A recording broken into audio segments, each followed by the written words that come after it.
Welcome to Homeschool Nolan, here to help you navigate learning in the digital age. There's a lot of talk these days about how AI is going to take over the world, or at least take over a lot of our jobs. Now, as a homeschooling parent, I'm always thinking about what I need to do to better prepare my kids for a future with artificial intelligence. And today, I'd like to talk about one way we can all stay ahead of AI, and that's by being creative and fostering our kids' creativity. Now, what do I mean by creativity?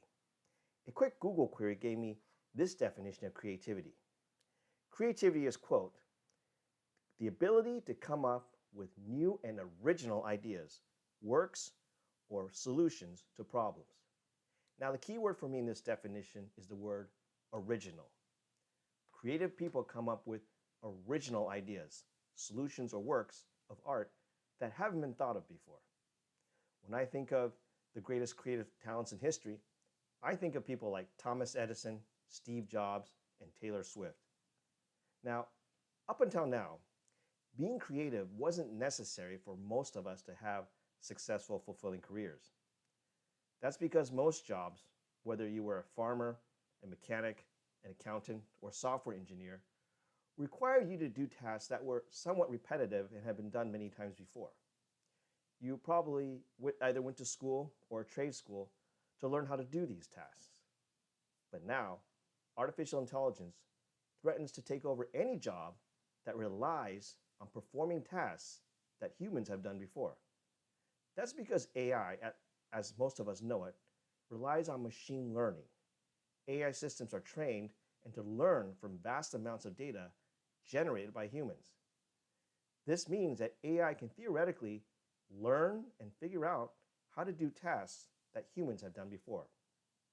But what it cannot do as well, at least not yet, is come up with original, innovative solutions. For example, any AI chatbot can give you a reasonably good answer to the question, how do I treat the common cold? But if you ask it, how can I cure cancer?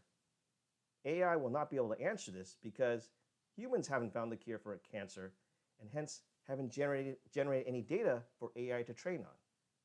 Hence, one way to stay relevant and ahead of AI is to be creative, coming up with new, original, and innovative ideas that others have not come up with before.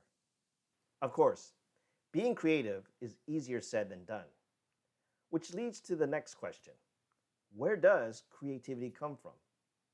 Being that this is 2024, I asked ChatGPT this question, and it gave me a long 5-paragraph answer, which I won't read in totality here.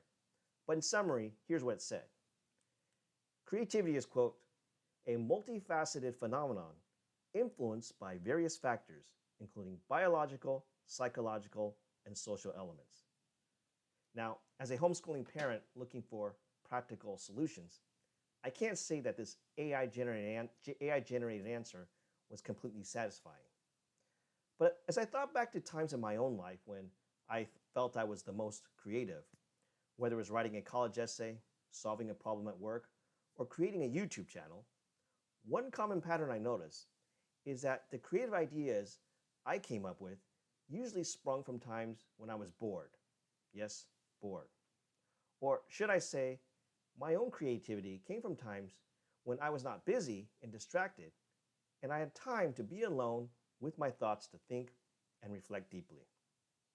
So while I do not have a magic formula for everyone to be as creative as Albert Einstein, I do know that one way you can kill creativity in yourself and your kids is by being constantly busy and distracted, particularly by these things. A few years ago, I came up across this book by Manoush Zomorodi called Bored and Brilliant: How Spacing Out Can Unlock Your Most Productive and Creative Self.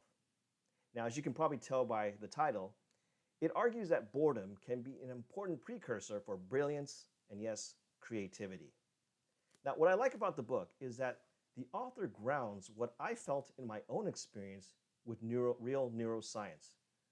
When we are bored, our minds are free to wander about. Think of the times in your own life when you daydreamed in a classroom or stared out the window. Those may have, in fact, been the most productive times as your brain wandered from thought to thought and made new connections. But if you had your eyes glued to your smartphone, you may have missed a brilliant creative idea that could have potentially changed your life, if not the world. Now, it's not my intention to do another talk about the dangers of digital devices. I've said many times before that it's simply not practical to isolate ourselves and our kids from digital devices in the digital age. But rather than trying to avoid distraction, perhaps a better approach would be to instead embrace boredom and mental solitude. Intentionally seek out times when you can be alone with your thoughts. That way, you at least give your mind a chance to think of something original and brilliant. You know, the next generation will need plenty of original and creative ideas to solve the world's problems. Creativity is what's needed to address problems like climate change, energy shortages, poverty, and maybe even world peace. And I hope this video has at least given you some thought on how you can help yourself and your kids embrace the boredom and mental solitude needed for creativity. Let me know what you think in the comments below. And don't forget to click subscribe for more videos like this one. Thank you for watching. I'll see you next time.